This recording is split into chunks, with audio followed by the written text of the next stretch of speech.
Hey YouTube, I promised that I would do a video on how to make your own healthy toothpaste. Now what I have here is baking soda. I have calcium carbonate, it's powdered. I have some peppermint oil. I have some tea tree oil. And I have coconut oil. Now what I start with is the baking soda. And if you notice, I do the same thing with the baking soda that I do with my herbs. Have a mason jar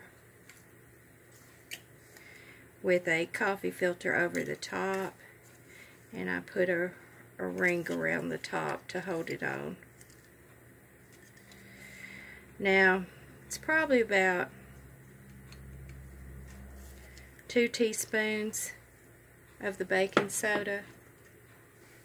I do not use absolute measurements because, as in anything, healing is what I'm going to say. You need to fine-tune these things to what suits you. Okay, now I'm going to start pouring a little coconut oil at a time. And then I'm just going to start stirring.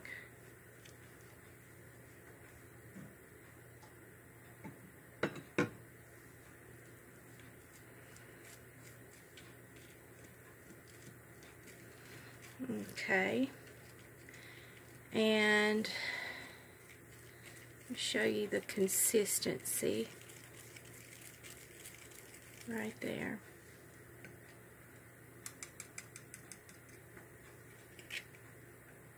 Okay, it's kind of gloopy.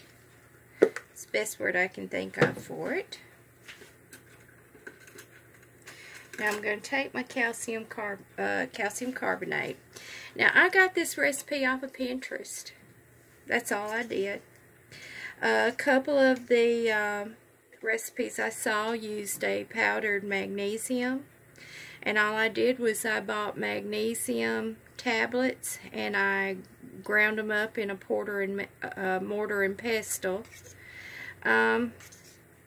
It was okay, but I tend to take magnesium pills by themselves regularly, and so I don't necessarily need them in my toothpaste.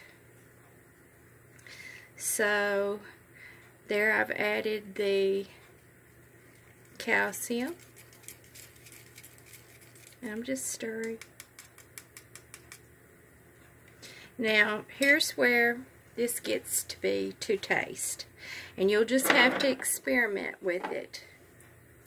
Okay, the tea tree oil has antifungal, antibacterial, antiviral properties. I just use a few little drops of that because it can be quite strong to the palate.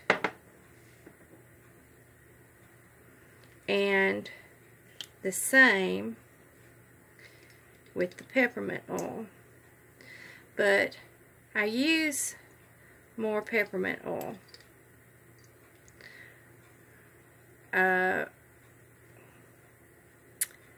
I'm just going to let you look at that, and again, you're going to want to do it to your own palate. And what you're going to do is, as you stir it, then I would suggest you take it and you just lick that fork. It's tingly. It's refreshing. I'm okay with that amount. Now, as you see, it's kind of soupy. If you want it to be a little thicker consistency, this would be where you would add a little more of the baking soda. That gives the grittiness to the abrasive action to remove tartar, to remove any kind of debris that is in your teeth. But this is a good, healthy alternative, no chemicals. The fluoride, we are finding out, has been a horribly, horribly destructive chemical that has been injected into our bodies since, well, I'm 53, so it started being injected into our society when I was probably about 7 or 8 years old. So it's been a long time that it's been in our society. Now, I only make up small little batches. This is a 2-ounce souffle cup. I think it's 2 ounces. No, it's a 1-ounce souffle cup. And I get these at Walmart. Let me get my little... No, they are 2-ounce souffle cups. I get these at Walmart, and I use these for all kinds of things that are my little herbal, helpful things, storage things. And what I do is I go ahead and I put this in the freezer, not in the freezer, in the refrigerator to set it up. Just to get it kind of hard. And most people have air conditioning through their whole house, so the consistency stays a little firmer. But I do like mine a little soupy. I don't have central air. Most of the time I don't have air conditioning on at all. I am a pretty traditional Southern woman, but I love this stuff. It's so refreshing to the gums. After I started using this mixture, I cannot stand commercial toothpaste now. My teeth, my tongue, my palate feels so much better, and I don't have residual bad breath even after eating foods that would normally cause bad breath. So I'm hoping that y'all will enjoy this recipe.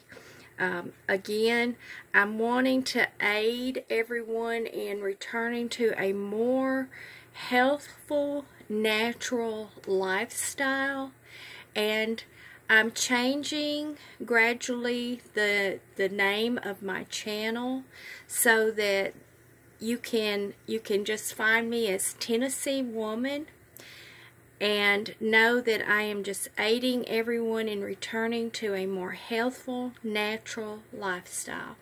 And I'm signing off. Good day, YouTube.